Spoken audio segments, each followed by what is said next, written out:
වසර 6ක් තිස්සේ පොඩි රාජුව බලාගත්ත රසික තිලකරත්නට මේ වෙලා තියෙන සිද්ධිය මේ වෙනකොටත් ලංකාවේ හැමෝගෙම ආందోලනාත්මක කතාබහක් වලට ලක් වෙලා තියෙනවා. ඉතින් මේ වෙනකොට රසිකගේ නිසල දේහය එයාගේ ගෙදරට ගෙනල්ලා තියෙන අවස්ථාවක් තමයි අපට බලා ගන්න පුළුවන්කමක් තියෙන්නේ. රසිකට අවසන් ගෞරව දක්වන්නේ එයාගේ නෑදෑයෝ පවුල පිරිස හැමෝම එකතු වෙලා තියෙන අවස්ථාවක් අපට බලා ගන්න පුළුවන්. ඉතින් අවුරුදු 6ක් තිස්සේ ආදරයෙන් ඉඳපු මේ තා ඉතින් මේ වගේ දෙයක් කරේ ඇයි කියන එකත් ලොකු ප්‍රශ්නයක්. ඉතින් කොහොම වුණත් ඉතින් ඇතෙක් කියන්නේ වාසනාවන්ත සතෙක්, ඒ වගේම බුද්ධිමත් සතෙක්. මේ වගේ දෙයක් කොහොම වුණාද කියලා ඇත්තටම හිතා ගන්න බෑ. ඉතින් Facebook මාධ්‍ය හරහා මේ වෙනකොට ඇතාට බයින පිරිසකුත් ඉන්නවා. ඉතින් සත්තුන්ට බැනලා තේරුමක් නෑ. මෙතන ඇත්තම සිද්ධිය අපි හරියටම දන්නේ නැති නිසා.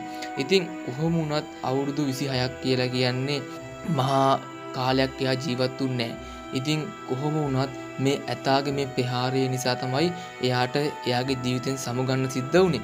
ඒ වුණාට එයා අපට සමාජ මාධ්‍යවල අපි දැක්කා එයා මෙහෙම පෙරහැරවල් ගණනාවකටම අලි ඇත්තු බලාගෙන තියෙනවා කියලා. ඉතින් ඒක නිසා මේ පිනම ඇති එයාට නිවන් දකින්න. ඉතින් කොහොම වුණත් රසික තිලකරත්න මේ පිනම ඇති එයාට නිවන් දකින්න. අවසන් විදිහට මම මෙන්න මේ විදිහට කියලා මේ වීඩියෝ එක නතර කරන්නම්. සුපිපුණු සුවඳ සුදුමල් අතු අග පිපුණා, රුදුරු මරු සුළඟ වැඳ එය අකලට හැලුණා. මෙවන් දුකක් මතු සසරේදී නොම වේවා, සොයිර ඔබව යලි අපහට හමු වේවා. රසික තිලකරත්න ඔබට අමා මහ නිවන් සම්පත්තිය ලැබේවා.